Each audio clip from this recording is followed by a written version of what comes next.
노동자들이 이제 자기 노동한 만큼의 이제 자기 삶을 잘 꾸릴 수 있는 도시를 만들어야 된다고 말씀하신 그 부분에 굉장히 동의하고요. 그런데 이제 우리가 현실을 좀 마주해야 되는 부분들이 있는데 외국인 노동자 유입입니다. 이게 결국은 저희는 스마트화를 하고는 있지만 이건 자본과 그리고 기술이 많이 투입되는 일이고 당장 바뀌지 않습니다.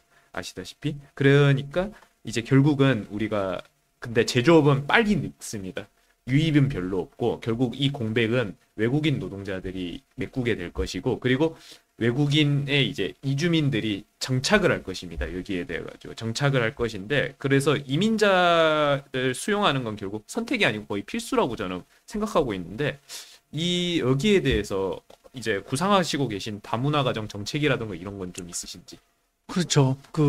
제가 시장할 때 그 아동센터를 많이 가봤어요. 시장 되기 전에도 가보는데 가보면은 그 아동센터에 오는 아동들 중에 크게 두 부류가 있습니다. 한 부류는 한부모 가정이나 조선 가정의 아이들이 있고 또 한 부류는 그 다문화 가정 아이들입니다. 그 여기에서 잘 보살펴주면은 이 아이들이 정상적으로 성장하는데 큰 도움이 되거든요. 그래서 제가 시장할 당시에 거기 지원을 좀 대폭 강화를 했습니다. 근데 그 아이들이 반듯하게 자라지 못하면은 나중에 우리 사회의 동력이 많이 떨어지게 되는 거죠. 그걸 보면서 이제 결국은 지금 와 있는 다문화 가정은 이제 결혼 인민으로 일부 온 사람, 그 다음에 노동 인민처럼 노동자로 기술 노동자로 잠시 왔다가 가고 오고 반복되고 있고 그러는데 근본적으로 이제 한국에서 정착해서 결혼해서 아기 놓고 살아가면서 한국인이 되는 한국화가 되는 그런 그 이민의 시대, 열린 이민의 시대가 필요하다고 봅니다. 그래서 차별이나 편견이 없는 그런 개방된 대한민국이 필요하고 그래서 이제 이민청이 뭐 단순히 뭐 우리한테서 나간 이민자들을 관리하는 것이 아니라 앞으로 더 들어올 이민자들을 제대로 보듬어 안을 수 있는 그런 이민 정책이 필요하다. 저는 그거 보고요. 만약에 저한테 이제 국가적인 일을 할 수 있는 그런 국회의원이나 이런 역할이 주어진다면 저는 그 부분에 있어서 상당히 개방적인 방식으로 선택하려고 합니다. 최근에 이제 보도를 보면은 가장 성공한 이민 정책으로 캐나다 이민을 들고 있거든요.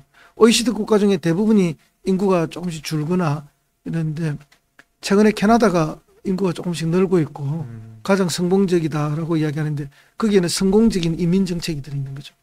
그러니까 우리는 세계적인 인민 정책을 우리가 받아들여야 되고 최근에 이제 외국인 노동자들 가운데 한국에서 노동하고 싶으냐 일본에서 하고 싶으냐 하면은 일본을 선택한다는 게 2, 3년 전부터 높아졌어요.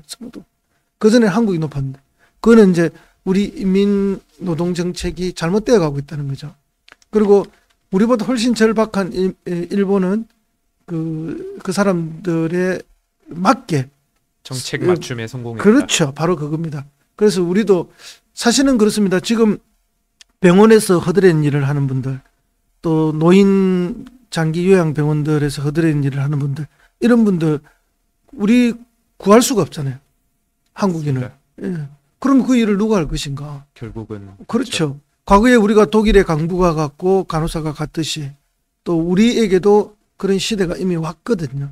그렇다면은 좀 더 열린 시각으로 개방된 시각으로 그리고 차별 없는 시각으로 그런 정책을 펼 때가 왔다. 그리고 그럼 이제 우리 한국인들의 일자리를 빼앗는 것이 아닌가 하는데 우리 한국인들이 하고 싶은 다른 일을 하면 되는 거죠. 또 그런 일들이 제공될 수 있게 해야 되고 어쩔 수 없는 상황으로 그렇게 가고 있는데 이게 어쩔 수 없는 상황이라면은 단순히 밀려서 할 것이 아니라 더 주체적이고 더 적극적으로 해서 성공하는 정책을 가야 한다. 저는 그렇게 봅니다.